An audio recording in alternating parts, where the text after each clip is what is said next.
Por isso, antes de iniciar, gostaria de convidar todos vocês que fizessem uma oração comigo. Oremos todos juntos. Senhor Deus, nós te agradecemos porque tu, ó Cristo, se faz presente aqui. Porque o teu Santo Espírito sopra em nosso meio. Porque tu ressuscitou de entre os mortos e a morte não tem mais poder sobre ti. E a morte não terá mais poder sobre nenhum de nós. Tu és o nosso bom pastor, aquele que cuida, aquele que zela, aquele que ama as suas ovelhas. Senhor, eu te peço que os nossos corações possam estar receptivos à tua palavra, que nós possamos, Pai amado, aprender de mais de ti, ouvir de mais de ti. Senhor Jesus, fala conosco.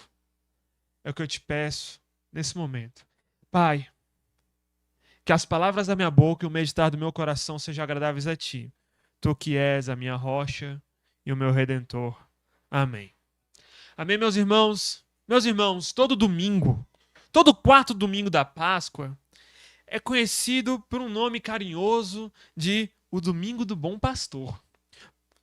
Nesse dia, todas as igrejas que seguem o lecionário comum revisado, sejam elas igrejas protestantes, sejam elas igrejas católicas, elas meditam no mesmo texto, ano após ano, no texto do Evangelho de João, no capítulo 10. No ano A, se medita do versículos 1 a 11, no ano B, do versículo 11 ao 19, no ano C, do primeiro versículo até o versículo 21. De qualquer forma, esse é um texto que é repetido ano após ano. Um texto onde Jesus afirma que ele é o bom pastor das suas ovelhas. E é como se todo ano a igreja quisesse relembrar para as pessoas, a igreja tivesse que ser relembrada do amor que Jesus Cristo tem por todos nós. Que ele é muito mais do que simplesmente o nosso Salvador e o nosso Redentor. E nós repetimos isso, e isso é realmente muito importante. Mas Jesus é muito mais do que o nosso Redentor e o nosso Salvador. Ele é alguém que se relaciona de forma íntima com as suas ovelhas. Ele é alguém que ama. O discurso sobre o bom pastor, dentro do contexto que nós temos no Evangelho de João, ele vem logo após um dos meus textos preferidos de toda a Bíblia. E ele acontece como uma sequência desse evento anterior que nós temos no João capítulo 9. Nós temos em João capítulo 9 a festa da dedicação. Nós temos o encontro de Jesus com um homem que é cego de nascença. E Jesus, nesse encontro com esse homem, vocês devem conhecer essa cena. Jesus faz uma estranha mistura de lama com saliva, provavelmente fazendo referência à criação do homem lá em Gênesis. Mistura lama e saliva, essa mistura um tanto quanto antisséptica, nos olhos desse homem que era cego de nascença, e manda que ele vá lavar os seus olhos. Ele vai e se lava. E após esse banho que para muitas pessoas e provavelmente, simbolicamente, faz referência ao batismo para os leitores de João, ele passa a enxergar. Ele era cego e agora ele vê. Ele vê a luz. Jesus que havia acabado de afirmar que era a luz do mundo. Mas, em João capítulo 9, se você começar a observar, nesse capítulo você vai perceber onde está Jesus. Agora o personagem central dessa história, o grande personagem do capítulo 9 de João, ao contrário de todas as outras histórias nos evangelhos, o personagem principal não é Jesus. Jesus está ausente nessa história. O personagem principal é esse homem que era cego, esse ex-cego. Sem Jesus presente, então, ele começa a ser questionado. Inicialmente, seus vizinhos estranham, se questionando, perguntando: não seria por acaso esse o homem que mendigava logo ali? Como seus olhos foram abertos? Ele testemunhou que um homem chamado Jesus passou ali, fez uma mistura e mandou com que seus olhos fossem lavados, ele passou a enxergar. Então, seus vizinhos os levam para os fariseus. Ele é levado para os fariseus e uma informação importante que João nos traz. Era sábado. Eles questionam ao cego o que aconteceu. Alguns Então, alguns daqueles fariseus passam a duvidar do milagre, duvidar de Jesus, e outros passam a acreditar. Eles ficam divididos. Alguns deles trazem o seguinte questionamento: como pode esse homem ser de Deus, uma vez que ele não guarda o sábado, no versículo 16? Até que um homem, aquele homem que não conhecia Jesus e que havia declarado, um homem chamado Jesus passou aqui e fez isso, ele declara, eles perguntam para esse homem: quem é esse homem? O que você diz sobre ele?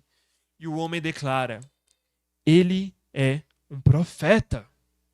Ele é um profeta.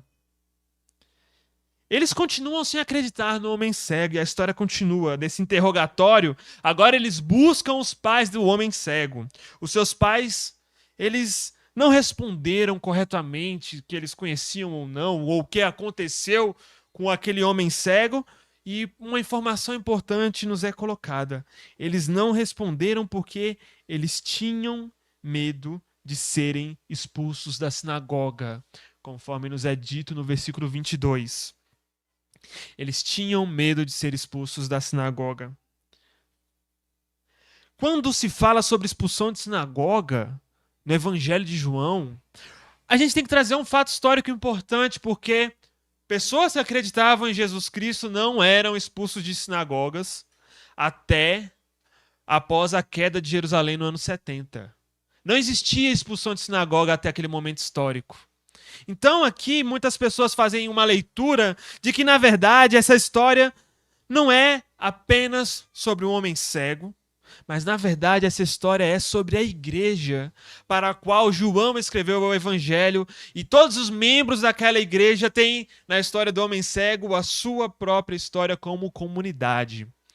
Então nós temos essa história sendo interpretada, esse interrogatório, como uma alegoria da história daquela igreja. A história do homem cego, na verdade, é a história da igreja. Aquela igreja, eles que foram expulsos da sinagoga porque eles passaram a conhecer e a incrementar o seu conhecimento de Jesus. E quanto mais eles eram pressionados, mais eles cresciam no conhecimento sobre quem Jesus era, assim como um homem cego. Uns, então, não declaram medo, não declaram sua fé em Jesus Cristo por medo de serem expulsos, outros declaram e são expulsos. Essa é o que aconteceu, essa é a história desse povo. Mas voltando para o homem cego, os fariseus chegam a esse veredito, após essa informação: Jesus é um pecador. O homem então confronta esse veredito e ele afirma o seguinte: se é pecador eu não sei, uma coisa eu sei, que eu era cego e agora eu vejo. E mais uma vez ele é confrontado, e ele, de uma forma um tanto quanto ousada, responde da seguinte forma: já vos disses e não escutaste, por que quereis ouvir novamente? Por acaso vocês querem também se tornar discípulos dele? Agora ele se declara um discípulo de Jesus, um Jesus ao qual ele nem mesmo conhecia há pouco, no momento em que o interrogatório havia começado.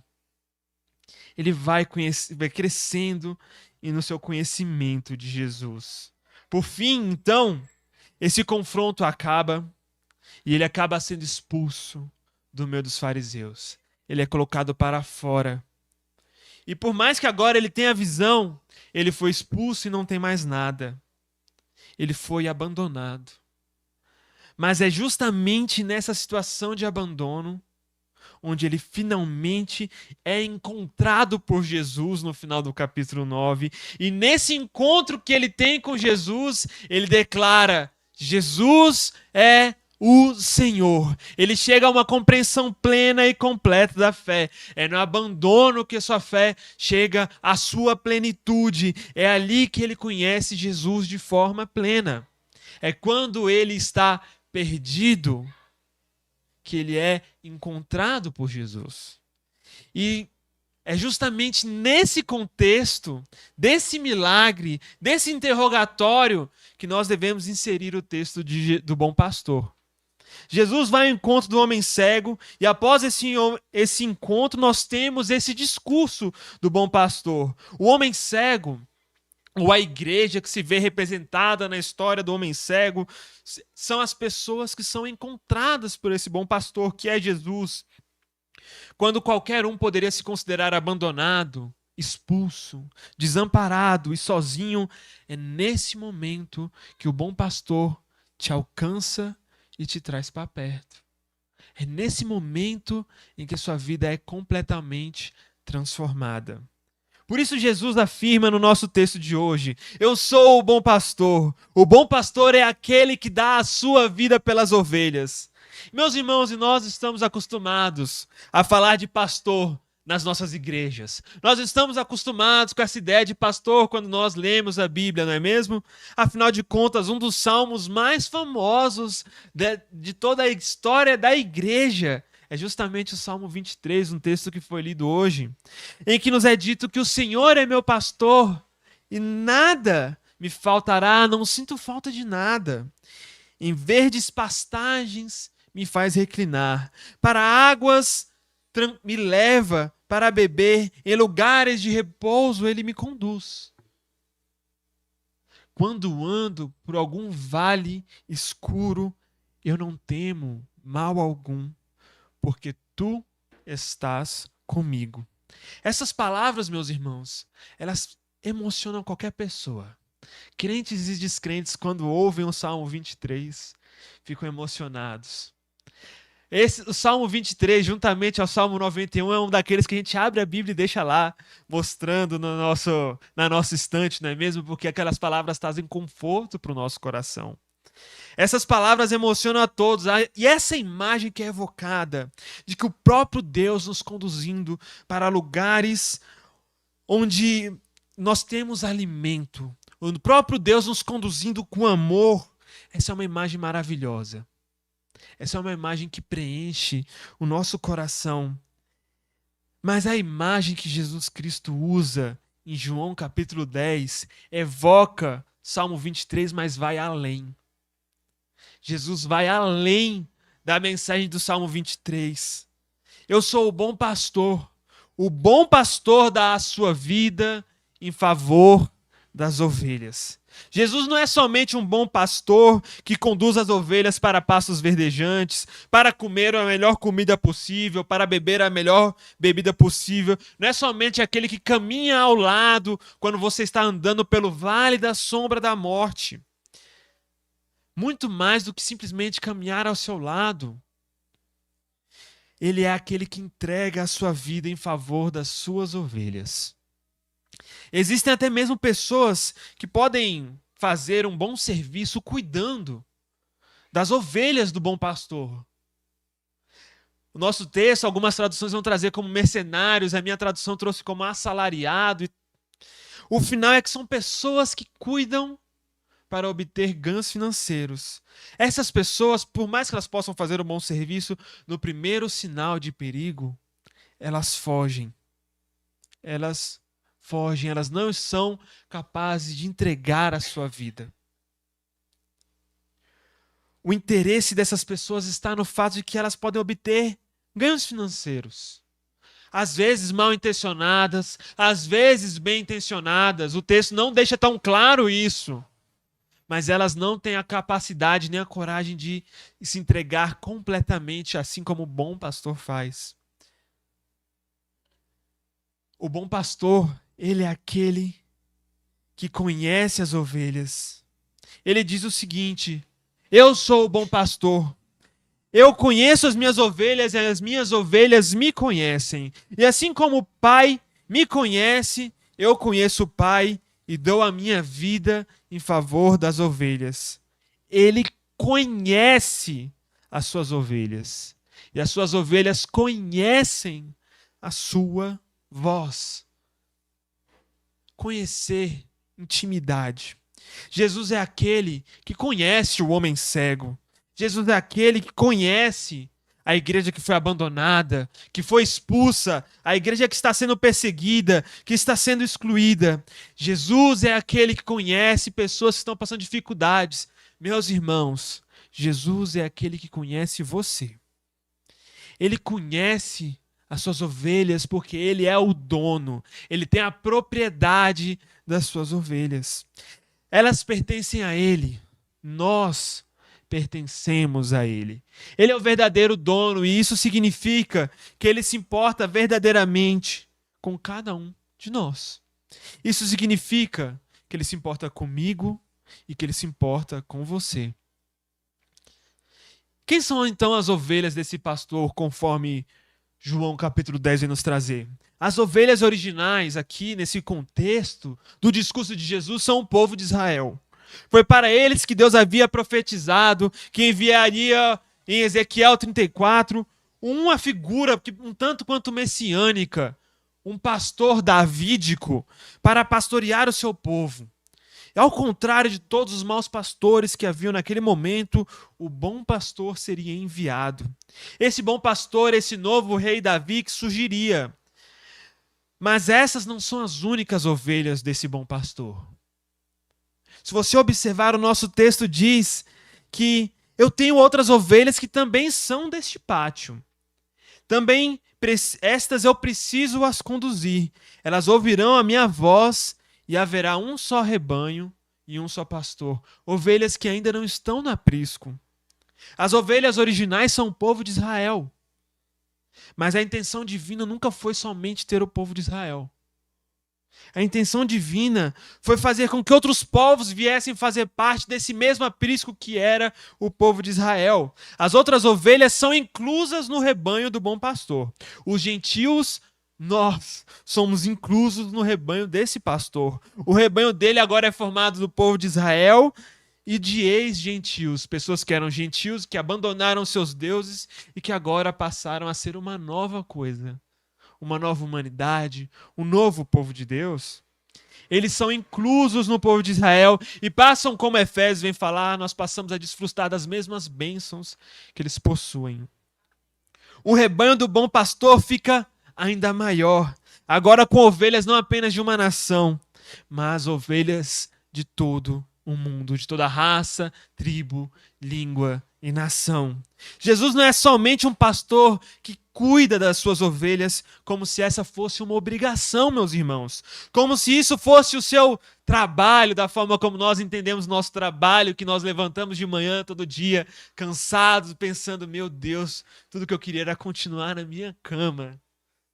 Jesus não é assim. Jesus é aquele que entrega a sua vida pelas suas ovelhas. Meus irmãos, não existe maior prova de amor do que essa. Eu sou o bom pastor. O bom pastor é aquele que dá sua vida em favor das ovelhas.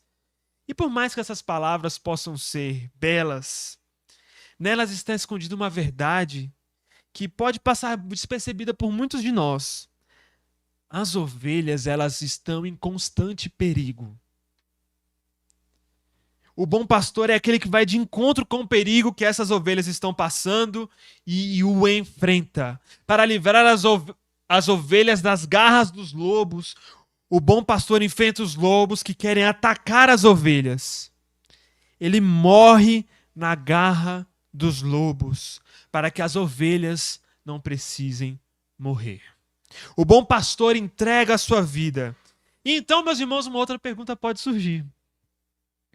Qual a finalidade de um pastor morto? Um pastor morto não é pastor nenhum. Afinal de contas, após o pastor entregar a sua vida para salvar as ovelhas não ficarão desamparadas sem um pastor? Mas a verdade é que Jesus, o bom pastor, ele nos afirma: por isso o Pai me ama, porque eu dou a minha vida para novamente tomá-la. Ninguém a tira de mim, mas eu a dou por mim mesmo. Eu tenho autoridade para dá-la e eu tenho autoridade para retomá-la. Esse é o mandamento que recebi do meu Pai. A verdade é que esse bom pastor, ele retoma a sua vida, ele entrega, mas ele toma de volta para si. Ele não fica morto, ele ressurge. Ele enfrentará todos os perigos para proteger as suas ovelhas. Ele morrerá na mão daqueles que trazem perigo para as ovelhas, mas a morte não tem a palavra final. Os lobos, a morte, o pecado e o diabo não têm a palavra final. O bom pastor tem autoridade para entregar a sua vida e para retomá-la. Meus irmãos, hoje é o 4º domingo da Páscoa. E essa é a verdade da Páscoa. Jesus é aquele que entrega a sua vida, mas que tem autoridade para tomá-la de volta. O nosso bom pastor entregou a sua vida ao enfrentar os perigos que ameaçavam a todos nós. Ele foi crucificado, morreu, foi sepultado, mas ele ressuscitou. Ele tinha autoridade sobre tudo o que aconteceu. Ele controlava tudo o que aconteceu, conforme o Evangelho de João vem nos demonstrar. Não era Pilatos que estava controlando, era o próprio Jesus que controlava toda aquela situação. Ele sempre esteve no controle de todas as coisas. E as ovelhas não ficaram desamparadas após a morte do bom pastor. Ele ressuscitou e ele continua cuidando das suas ovelhas. Ele continua cuidando dos cegos, das pessoas que passam a enxergar, da igreja perseguida, de nós, de mim e de você. Ele continua cuidando de todas as pessoas que antes foram cegas, mas a qual receberam a possibilidade de enxergar a luz. Eu e você. Ele é o bom pastor da igreja que foi expulsa da sinagoga. Ele é o bom pastor de todos nós que continuamos e estamos aqui hoje. Ele continua cuidando de todos nós. Ele continua se fazendo presente no nosso meio, meus irmãos. Todas as vezes que nós nos reunimos na mesa da comunhão, nós nos encontramos com Ele. Não somente com Ele, mas com toda a igreja do Senhor. Com todos os mártires e santos, todas as pessoas que se entregaram pela fé. Aqui nessa mesa de comunhão, nós temos comunhão com Ele e comunhão com a igreja universal de Deus. Ele se faz presente no nosso meio. Ele se oferece como alimento para todos nós. Assim como o Salmo 23 vem falar que o bom pastor conduz as suas ovelhas para que elas possam comer da melhor comida e da melhor bebida. O nosso bom pastor nos conduz até a sua mesa de comunhão. Ele nos conduz até o seu altar para que nós possamos comer do maná espiritual. Para que nós possamos partilhar do seu corpo e do seu sangue. O bom pastor nos oferece o verdadeiro alimento aqui nessa mesa. E quem come desse pão tem a vida eterna dentro de si. Essa é a verdade que João vem falar no capítulo 6, no versículo 51, se eu não estiver enganado. E tudo isso, meus irmãos, é por amor a cada um de nós. O que podemos fazer diante de tudo isso? Além de dar maior importância para os verdes pastos para o qual o nosso bom pastor nos conduz. Também nós devemos meditar no amor. Além de enfatizar isso, nós devemos experimentar e vivenciar esse tipo de amor ao qual Jesus viveu. Como nós lemos na epístola de 1 João, nisto nós reconhecemos o amor. Ele deu a sua vida por nós. Nisso nós reconhecemos o amor. Até aqui, João está enfatizando o fato de que nós somos amados porque Jesus nos amou, a ponto de oferecer o seu bem mais precioso, a si mesmo. E ele continua oferecendo a si mesmo continuamente por nós. Mas o amor recebido deve fazer com que nós tomemos uma atitude. E por isso, João complementa em 1 João 3,16. O 3,16 mais importante da Bíblia, que é de 1 João, não é de João. Porque ele deve nos movimentar a tomar uma atitude, meus irmãos. Também nós devemos dar a nossa vida pelos nossos irmãos. Ele nos amou e o fato de que nós somos amados deve nos mover para amar também. Nós somos muito amados e nós devemos se tornar dispenseiros. O amor deve fluir de dentro de nós. Nós devemos amar os outros assim como o bom pastor Jesus nos amou. Nós devemos entregar a nossa vida pelos outros. Nós devemos seguir o exemplo de Jesus. Meus irmãos, isso era o que eu tinha para falar com vocês hoje. Gostaria de convidá-los nesse momento a curvar suas cabeças e fazer uma oração. Senhor Jesus, Tu que és o bom pastor que entrega a sua vida para as suas ovelhas, O bom pastor que demonstra seu amor, que demonstra o que é amar, que demonstra como nós devemos amar. O bom pastor. Que nós possamos continuamente ouvir a sua voz. E ouvindo a sua voz, que nós possamos nos mover, te seguir. Continue a nos chamar. Continue a falar conosco. Senhor, que o teu Santo Espírito possa guardar os nossos corações na tua fé. Senhor Jesus Cristo, que o teu Santo Espírito possa mover e modificar, Senhor Jesus Cristo, agir em nossas entranhas. Que o teu Santo Espírito possa ser infundido como um sopro dentro de nós e mudar, Pai amado, o gene, quem nós realmente somos, transformar o nosso ser, Senhor. Sopra em nosso meio. Que nós possamos receber o teu Santo Espírito de todas as formas, por meio do qual ele pode agir. Por meio do comer, do beber, por meio do teu sopro. Sopra em nós, age em nós, transforma-nos, ó bom pastor. É o que nós oramos em nome de teu Filho Jesus Cristo, que está sentado à tua destra. Ó Deus, que a humanidade contigo e com o Espírito Santo, um só Deus, hoje e sempre. Amém.